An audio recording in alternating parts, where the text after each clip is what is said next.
मोदी और शाह ने जो माइक्रो मैनेजमेंट का फॉर्मूला तैयार किया था उसे जमीन पर लागू करने में कई साइलेंट हीरो ने दिन रात एक कर दिया। मोदी और शाह के सबसे बड़े सिपहसालार बने बंगाल बीजेपी के प्रभारी भूपेंद्र यादव।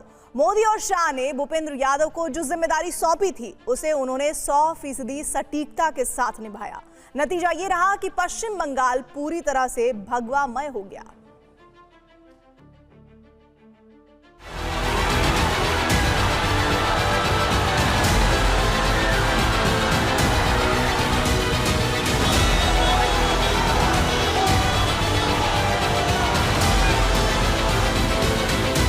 भूपेंद्र यादव बंगाल बीजेपी के प्रभारी, मोदी और शाह के सबसे बड़े सिपहसालार, बंगाल महाविजय के सबसे बड़ा साइलेंट हीरो।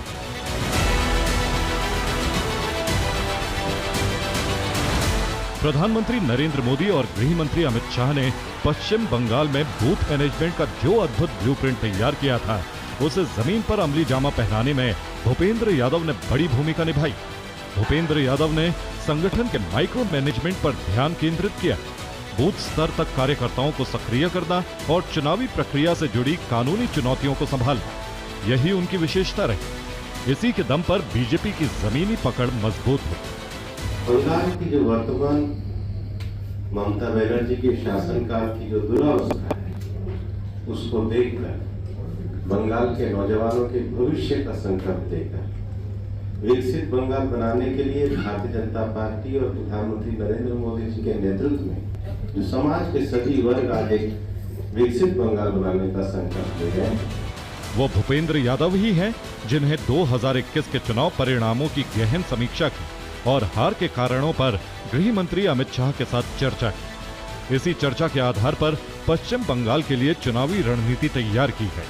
भूपेंद्र यादव ने सिर्फ पार्टी में गुटबाजी को ही खत्म नहीं किया, बल्कि बूथ स्तर तक संगठन को खड़ा करने के लिए दिन रात एक कर दी।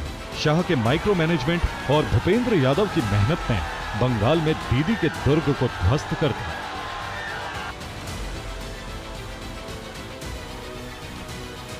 भूपेंद्र यादव की अगुवाई में बीजेपी ने जमीन पर उतरकर किस तरह पसीना बहाया, उसे कुछ आंकड़ों से समझिए।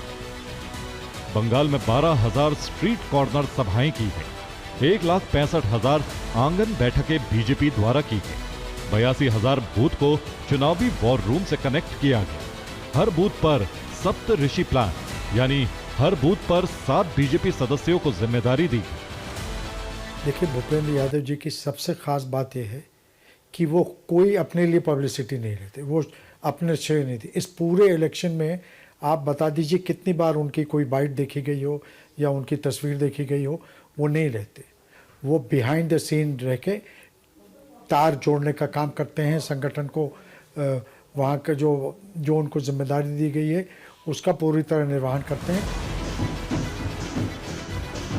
स्थानीय स्तर पर नेताओं और कार्यकर्ताओं से मिलकर मुद्दों को सूचीबद्ध करना और उसके प्रभाव का आंकलन कर स्टार प्रचारकों के कार्यक्रमों की रूपरेखा तय करना, भूपेंद्र यादव ने इस काम को भी मिशन मोड में अंजाम दिया। संगठन की टीमों को जो भी लक्ष्य दिए जाते थे उसकी हर दिन सुबह सुबह समीक्षा की जाती थी और उसके हिसाब से आगे की रणनीति बनाई जाती थी।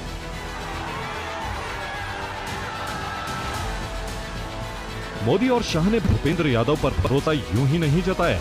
पॉलिटिकल ट्रैक रिकॉर्ड उनके प्रति बीजेपी शीर्ष नेतृत्व के विश्वास को मजबूत बनाता है। भूपेंद्र यादव 2022 में गुजरात, 2023 में मध्य प्रदेश और 2024 में महाराष्ट्र के चुनाव प्रभारी थे। इन तीनों राज्यों में वो सत्ता विरोधी लहर को असरहीन कर बीजेपी की सत्ता वापसी में अहम भूमिका निभा चुके हैं और अब बतौर प्रभारी उन्होंने ममता के मजबूत गढ़ बंगाल को फतह कर लिया है।